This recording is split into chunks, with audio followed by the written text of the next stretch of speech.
Hi, this is Stacia, and we're going to take a look at a training game that I played on chess.com and hopefully learn something from it. So, what I'm going to do is go through the game without the engine and share my thoughts, and then we'll circle back and look at some key moments that went wrong. So I'll tell you for one thing that I don't know if I played the opening correctly. Actually, I think I played it very suspicious. So, okay, so I played e5 against c4. I actually think this is the best way to challenge the English. They're not taking the center, so they're allowing this e5 move, and now it's more difficult for them to play d4. All right, he played knight c3, and now I play a line called the Kramnik-Shirov counterattack. And pretty much my idea is to take this knight and then put my pawns on dark squares so that my light square bishop is happy. That's basically what I do. Um, yeah, and he played this. Oh yeah, I can't even get to openings. Actually, I'll go to openings real quick because I am curious to see if I played in book or not. All right, and okay, I took.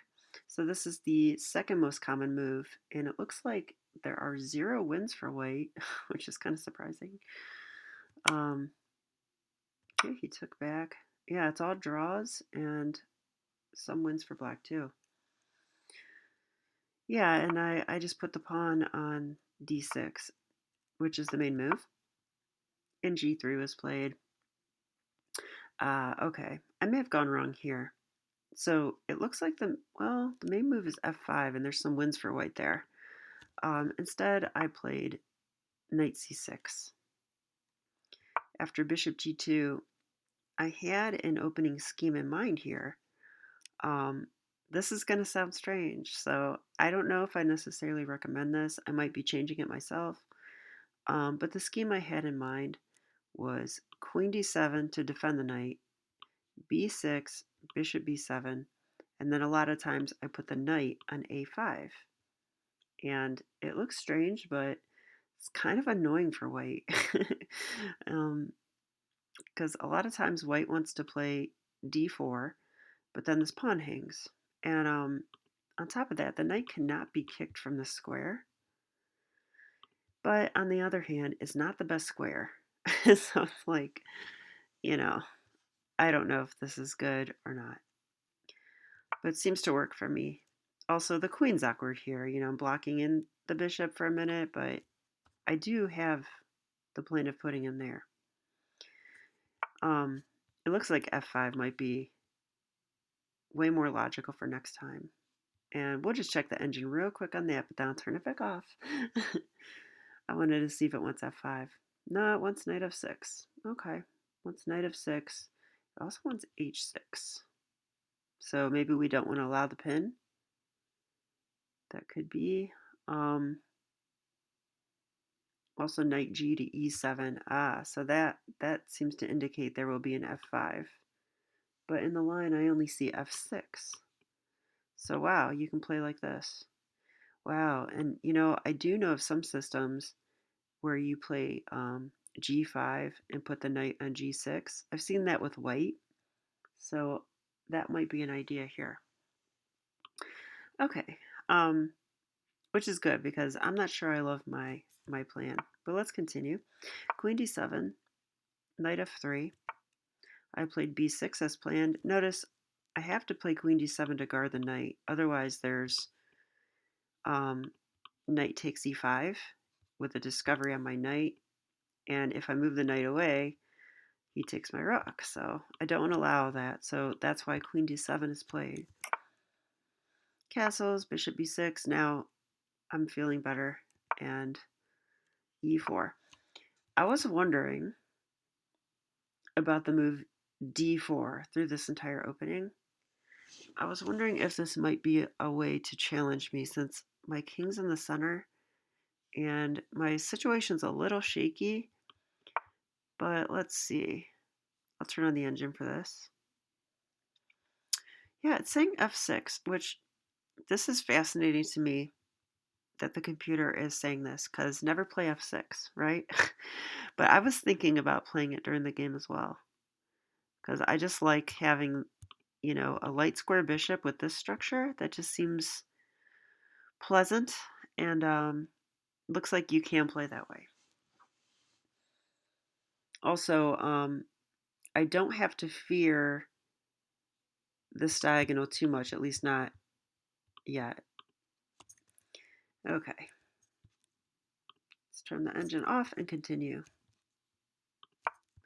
E4 was chosen, and this sets up sort of a bind. I was kind of surprised by this move though, because I mean his bishop can't be all that happy. But I think, in these systems, they usually move the knight away, play f4, and after this, the pawn is free to move. So I think for that reason it's probably okay. Okay, knight f6. I need to castle, obviously. Rook e8. Okay.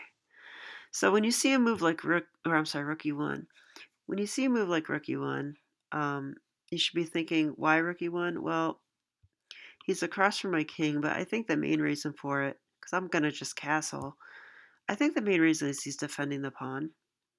And the only reason I can see to defend it would be to play d4. And then there's no knight takes e4 anymore. So I castled, and sure enough, d4 did happen as I expected. And okay, pawn breaks are always a complicated endeavor. So there's three things to consider with a pawn break, right? So you can take, you can push past, or do nothing. I'm not pushing past anytime soon because my pawn's blocked. If I take, I fix his structure. So that was already a reason not to take. And if I do nothing though, I thought, like let's say I just play like rook d8. I feel like white has pleasant options now. Like if I play rook d8, I'm kind of hoping for takes, takes, and now my rook makes sense on this square, but white doesn't have to do that. Like white could play like d5. And now why did I play this move? It's a waste of a tempo. So that's what was going through my mind. And I ended up taking just due to some calculation that I did because I saw that after takes. I mean, if you imagine these two pawns gone from the board, then white has a very nice center. It's these three pawns, but are they sufficiently defended? And the answer is, I don't know, you know? So I thought maybe if I take, and play knight a5, it would apply some pressure. I'd be attacking this pawn, and I'd be attacking this pawn. So that feels like a little bit of an initiative. So I went for that. And I do want to check with the engine in this moment. And the engine wants knight a5 immediately. Very interesting. Also, rook f to e8 is a move, and h6. So I don't think the engine liked my move. Wow, it doesn't at all. C takes d4, knight a5. Oh, wow. It's saying that e5 is strong here. Queen c2. Wow, so apparently I didn't play this right. I'm going to turn the engine back off, though, and see if we can figure out why as we analyze. It was giving white like plus 1.7 though, so I'm kind of disturbed that that I didn't notice that. So I kind of expected queen d3 here, which was played. And now I actually have the option to give up two pieces for a pawn and a rook if I would like. I could do this.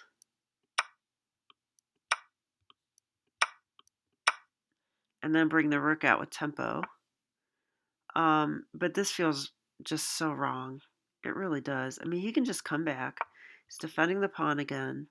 This knight is not the best in the world, and in general, you don't want to give up two pieces for a rook and a pawn, especially not in a middle game like this where my extra rook isn't so great. I mean, he's right there. And on the other hand, white has the two bishops. I like white here. Let's see what the computer says. Yeah, it says white's has a strong advantage.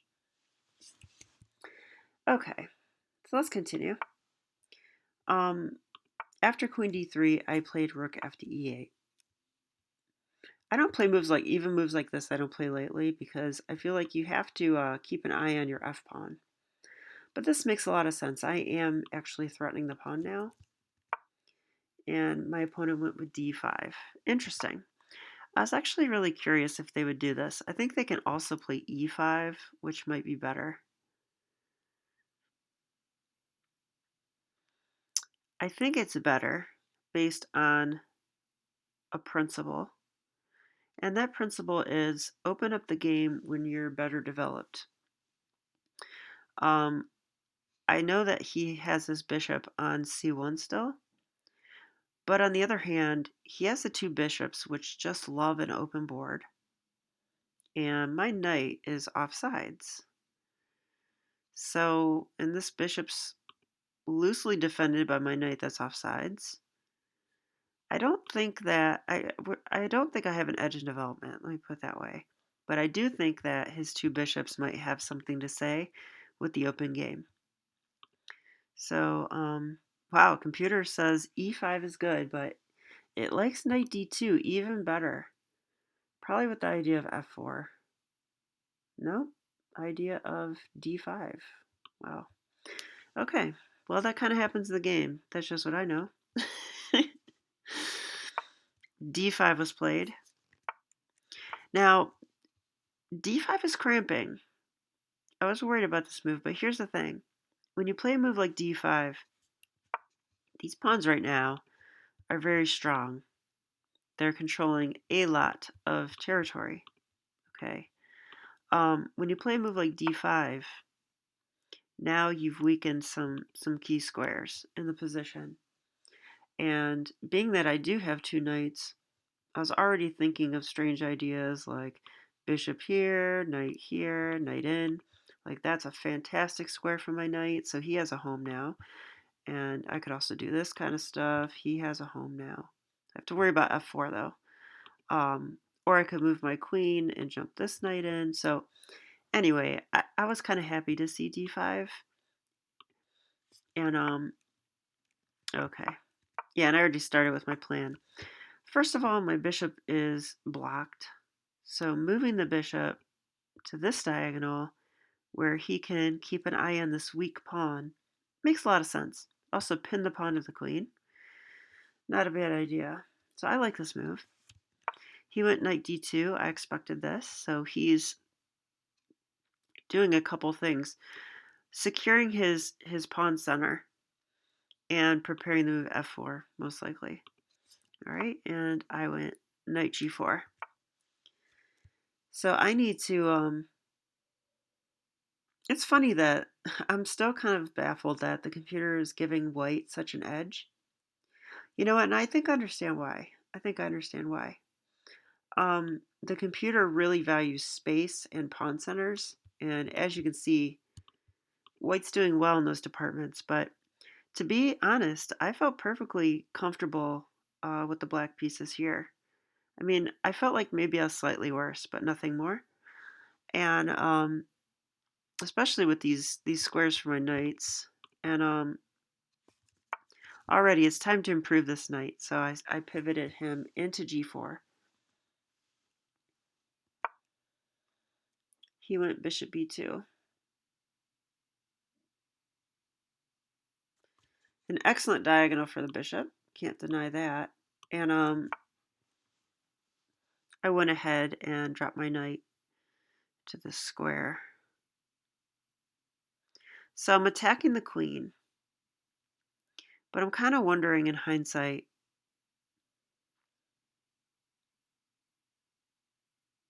yeah, I'm definitely wondering now if queen d4 is a very strong move. I didn't really fully understand this during the game, I'll be honest with you. But I feel like f4 is just a huge threat now. Because if I move my knight, I get checkmated. And I would have to defend this somehow. Probably just f6. Let's check with the engine. f6 is second best. Computer like c5, maybe first. c5. So this would attack the queen. And if en passant, probably we bring our offsides knight into the game with tempo. He drops back to the c3 square. And now I play f6. Okay. So I like that a lot. So c5 is kind of like an intermezzo finessing type of thing. All right. Let's continue. I hope you guys are enjoying analyzing this game with me because I'm enjoying it and I feel like I'm learning things too.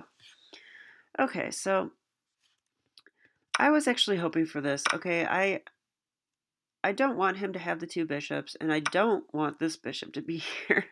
So I think taking the knight is actually a mistake. And even though I get hit with f4, which I calculated, I don't think I have any trouble with dropping my rook back to the e7 square. All right, so he does have some strong pawns. He has space. He has all that. But somehow I still felt comfortable here. Okay, he went e5. This is a great break to get in if you're white. I would be thrilled to get that in. And I think taking would be a mistake. Actually, I'm sure it would be a mistake because I would take and he would play d6. This attacks the rook and attacks the other rook by discovery. So I'll check with the engine, but yeah. Wow, wait, it says black's good here.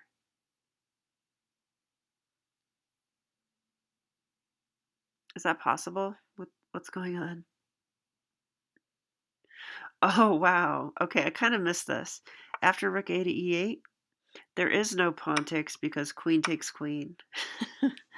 Okay, so I missed the pin.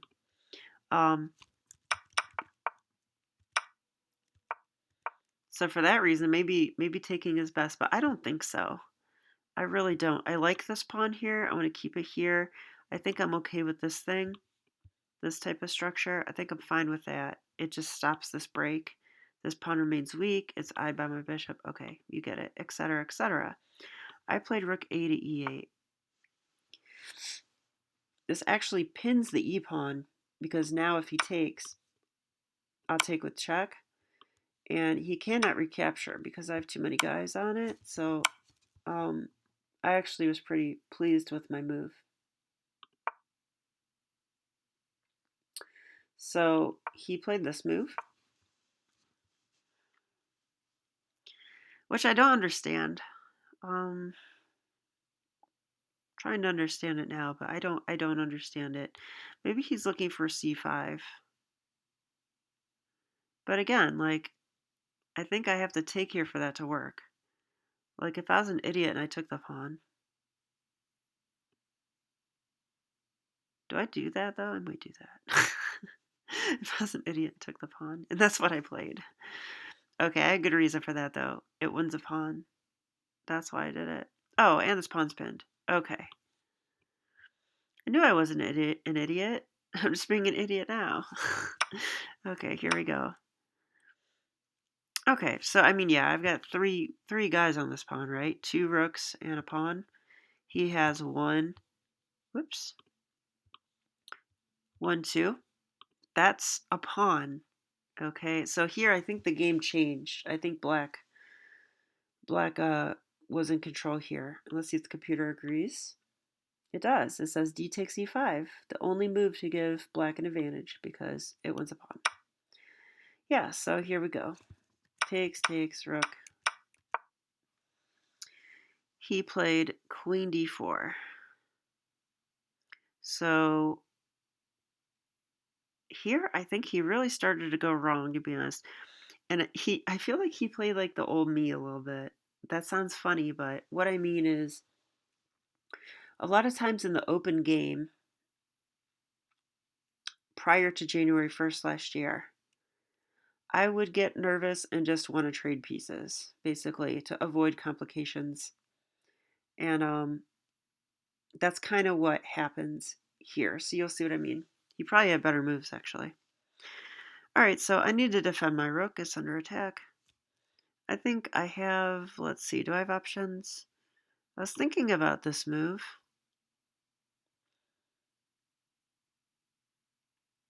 Is that best? But I thought maybe coordinating with queen e7 was a better choice. I actually consider queen e8, but I thought this check might be useful at some point. So, not to mention the dark squares are just more available. So that's why I did that. He played rook over. Yeah, so I mean, if you play rook c1 and then you have to play rook here, then rook c1 probably wasn't correct.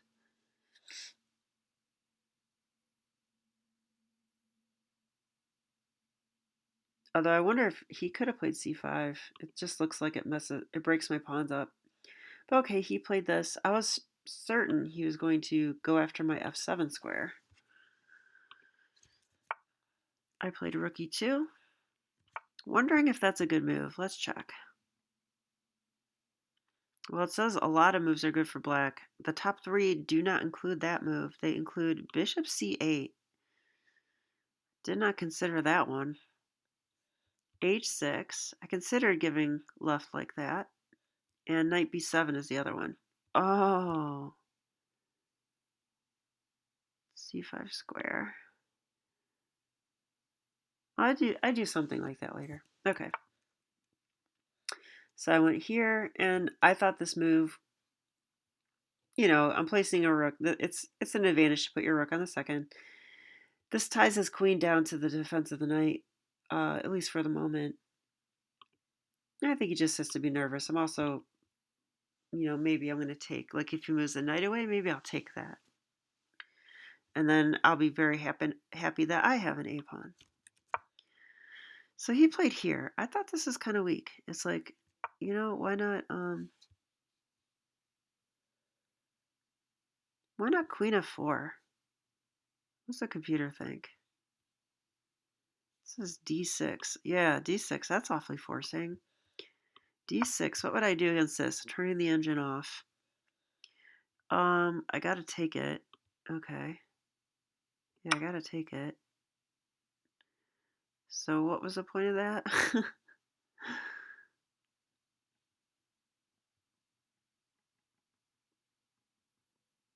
I'm gonna ask the computer. Bishop d5. Ah, okay. Clearance. Clearance sacrifice. Black's still better here, but yeah, that would be a good move. I'm suddenly nervous. My queen's tied down. Actually, my queen's not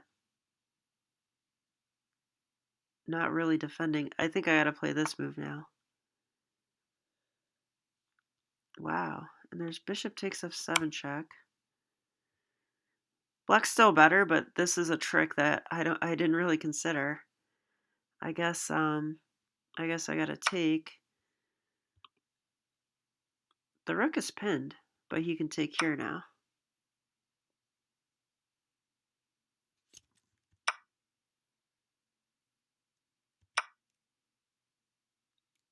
That's better for white. I'm looking at it. Yeah, that's better for white. All right, so I don't think I should take that. I think I have to go like king f8 looks scary, but maybe it's okay because the rook is pinned.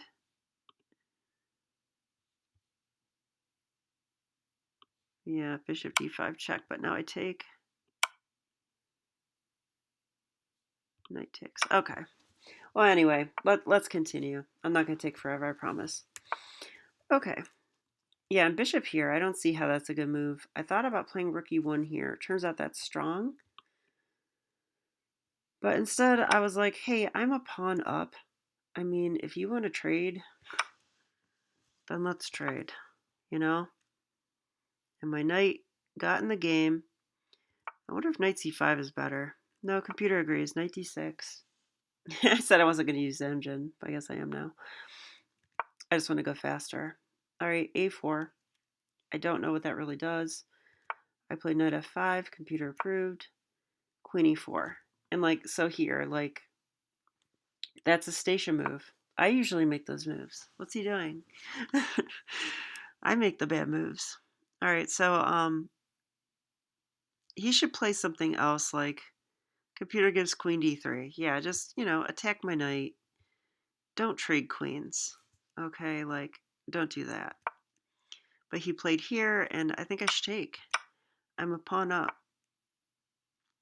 And here again, I'm like, well, I'm on your pawn. What are you going to do about it? Do you want to trade? He said yes. And I think black's just almost winning here. That's what I would say. I'm going to turn the engine back off, but now his king is better than mine, but I have an extra pawn.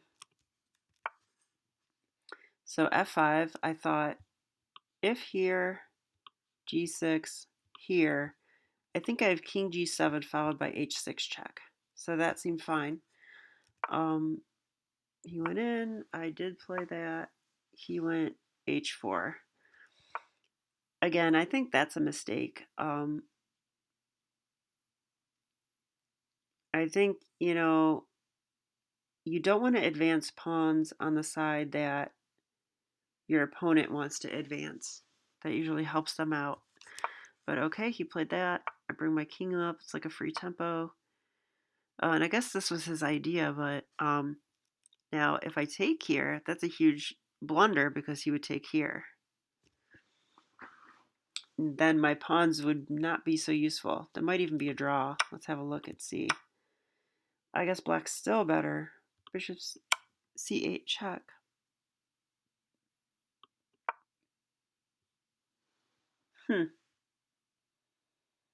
Pretty interesting. I guess I can go here is the thing. So I'm going to win this pawn. He's going to win this pawn. This seems unnecessarily complicated, though. This doesn't have to be hard. So, okay. Okay, let's go back. So instead of taking... oh, I did play bishop c8. Nice. Yeah, my idea was this. I remember now. I want to get that pawn. And he has to see that in advance and put his bishop like this to defend it. He took first. I was totally fine with that. He brought his bishop in, so he saw my idea. He defended. And king f6. Yeah, and I felt really good here. It's just a matter of converting this, I think. I think it's totally winning. And I'll show you how I did it. Okay, his bishop went there. Hard to really come up with anything for white at this point. He just kind of has to wait. None of his pawn breaks work. This isn't really a good idea. This isn't a good idea. And this is maybe okay. But I wouldn't take it.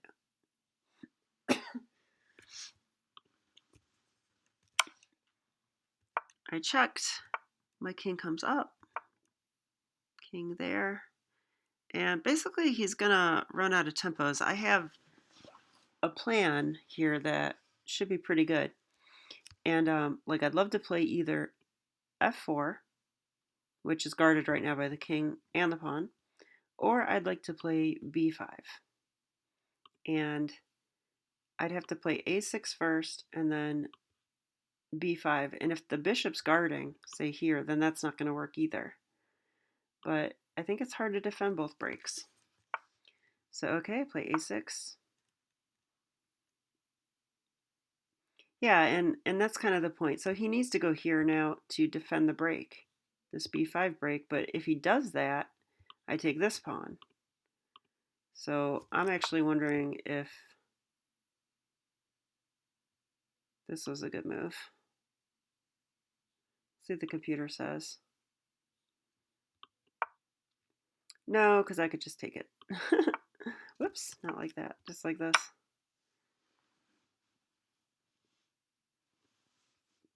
Still winning.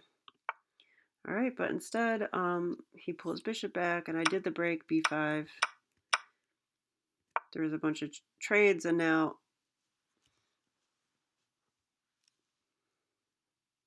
he's in huge trouble. I'm a pawn up. This is winning. I'm just going to bring my bishop around. Notice, like here, I think he really wants to go to this square and defend with the king, but that doesn't work because he would block the bishop. Not to mention this square is not available. So he doesn't have a choice. He has to go here. And I'm just going to take it.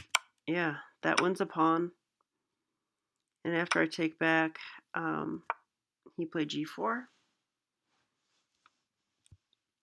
I could blunder, I guess, with king here and then takes. Does that blunder? That's probably still winning. Yeah, so I can't even blunder. But I went here, and now, yeah, 2 pawns up. This is just too much, and my opponent resigned. So, okay, I hope you enjoyed this. The last thing we're going to do is look at the chess.com feature that I enjoy, which is the report and the retries. We'll just do this very quickly, see if there's any key things that we missed. I'll show you the graph. It says, wow, so I'm pretty happy with my accuracy. That's good for me, but I had 3 mistakes, so we want to look at those moments. Yeah, you can see here that I had a moment in the opening to do better, and then I was just worse for a while, like significantly. I think that's when white had all the space. And then when I won the pawn, it was kind of smooth sailing from there. So, all right. And now let's look at the retries. So I'll show you here that the computer is pointing out 3 retries for me. This moment with taking on d4, this moment with rook e2, and this moment with b5. Wow, I thought b5 was good, so I'm definitely curious about these retries. Let's see what we can learn. All right, so e takes d4. This is a mistake because of c takes d4. And after knight a5,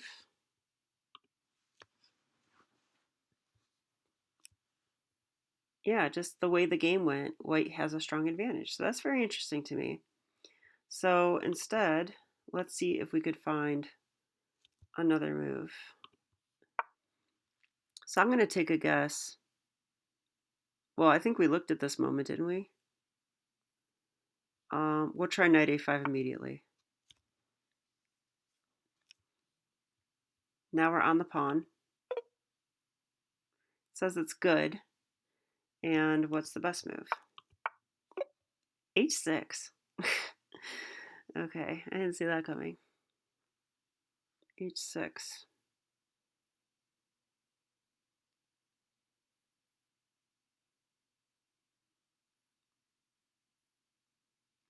I guess we're just avoiding, like, yeah, I don't know. I don't understand that one. I'll be honest with you. It's not a move that I play unless there's a clear reason. There's no pin. Yes, I don't know. So if anyone has any insights on that one, let me know. But we're going to skip it because I actually think it went okay. All right, and then here rook e2 was wrong. So let's see.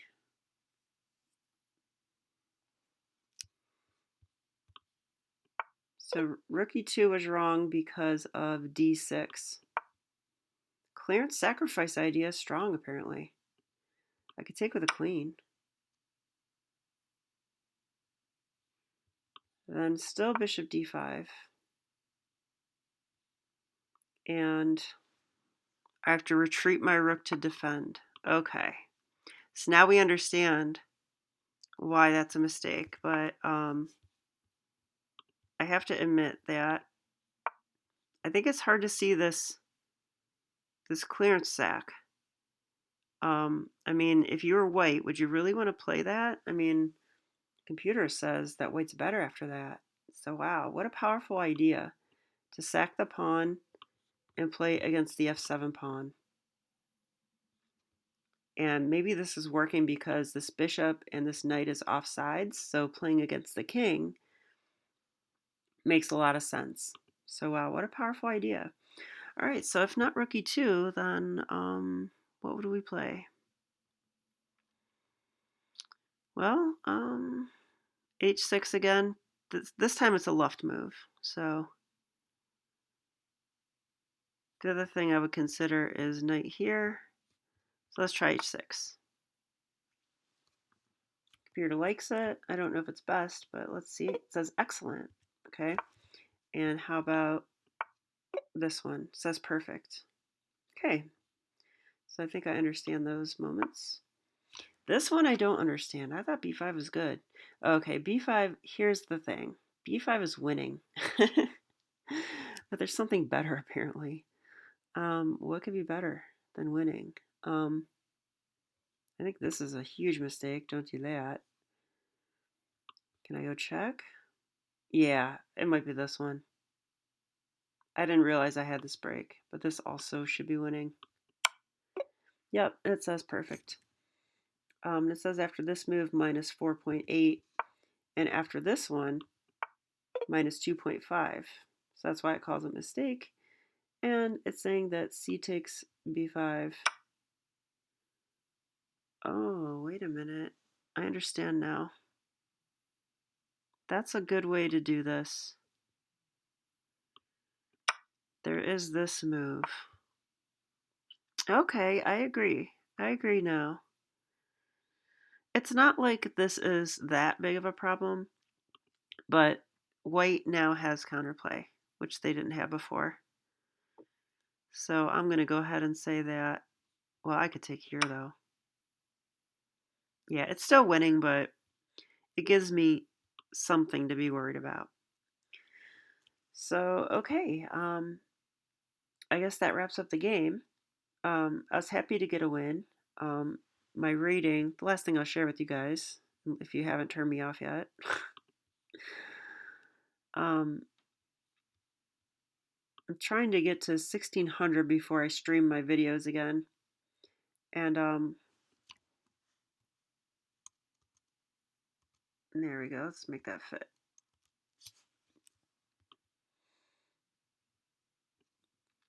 And I've been having a little bit of trouble, mostly because I'm playing new openings.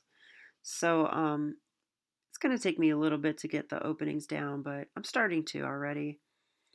And once I break 1600, I'm going to go ahead and do some live recordings and maybe even some streaming. Who knows? I'll also tell you that my USCF rating has gone up significantly as of late. I was sitting at my floor for a couple months, probably due to those same opening issues, and but I managed to gain like 170 points. So I'm back up to 1674, and my goal is to break 1700 USCF by July 1st. I've broken 1700 one time before, and that was I think last fall. So it's been a while, and it'll be nice to do that with my new openings and my new attacking style, especially. I'm actually winning games by checkmate these days, which is really nice. Not endgame, make a queen checkmate, like checkmate you in the middle game type stuff. So I'll be sharing some of those games, and I hope that you're enjoying being on my chess journey with me. All right, well, thanks so much, and have a great day. Bye.